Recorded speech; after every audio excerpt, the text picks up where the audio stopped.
surrounding, the death of Kobe Bryant is a memorial that we knew was coming, and we have the details of it now because Vanessa Bryant has released all of it.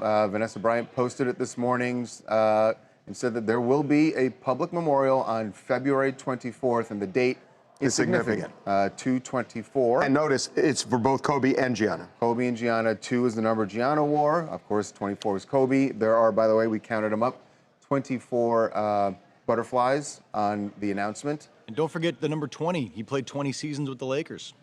That's right. Wow, I didn't realize that until you just said that. So it's, oh wow, 24, 20, wow. In there. Yeah, and if you add those numbers together, it's probably going to be that many people that are going to attend the memorial because they're expecting more than 20,000 people at this thing. Well, and that is the rub here, which is that, like Evan said, Staples holds 20,000, but they could fill the Coliseum, which is 80,000. They could fill 200,000, I think, in this city. It will be standing room. Well, here's the thing. Here's the thing. I have been on the phone with some people. We don't know yet, but what they did with Michael Jackson and with Nipsey Hussle, which was also held at Staples Center, is they closed off all the streets. So if you didn't have a ticket to get in, you can't go near it. You can't get anywhere near the arena. There were no monitors or anything like that. Now, we don't know if they're going to make a change here, but they're going to be 200,000 people. And the issue becomes a crowd control thing for the area around Staples. If you do allow everyone there, then how do you clear everyone out? One of the other things that's going to be an issue moving forward is the fact that there already are so many high-profile people who knew Kobe who want to speak at the memorial. I mean, you've already seen comments from President Trump, President Obama, Michael Jordan. They're the most famous people in the world. High-profile people. How are you going to pare down the list of speakers? Because there's only so much time at Staples Center Which is going to add, and by the way, Evan, all those people coming is going to add to the security. Oh my gosh, that has to be around the arena. And then the issue is that they have to clear out the arena so that the memorial is going to be that morning, but they have to clear that whole area by the evening. The Clippers have a game that night. Well, and by the way, the Clippers have that arena for the entire day. And Steve Ballmer, who owns the Clippers, and Doc Rivers, who is their coach, they love Kobe Bryant. And they said, absolutely, open this up that day. So they kind of cleared the way for all of this.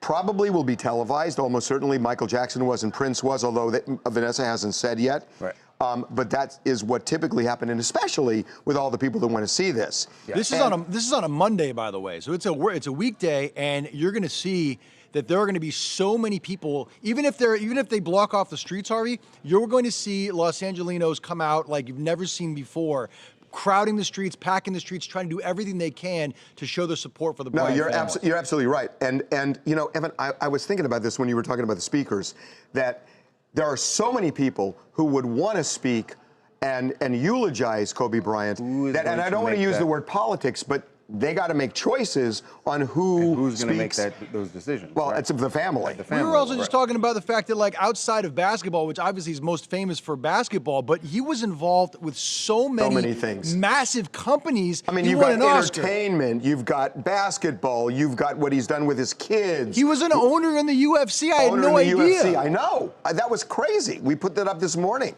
We're going to get to that a little later, but because we talked to Dana White, and he's had a lot to say about Kobe. But this is going to be massive. And by the way, this is not the funeral. Remember, there's a difference. The funeral is going to presumably be a smaller event for the family, and presumably before the 24th. Right. But they have not announced that yet. Yeah, all of the details are going to come out, and what we're going to have to see is what are they going to do with all the people who want to see this.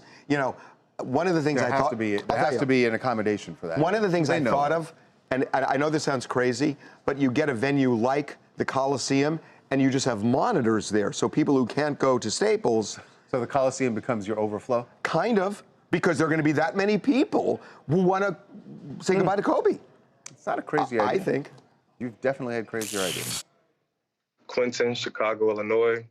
I think it's only right to have it, in the house that Kobe built at the Staples Center. And I think they're going to do a great job with paying respects and homage to Kobe and Gigi.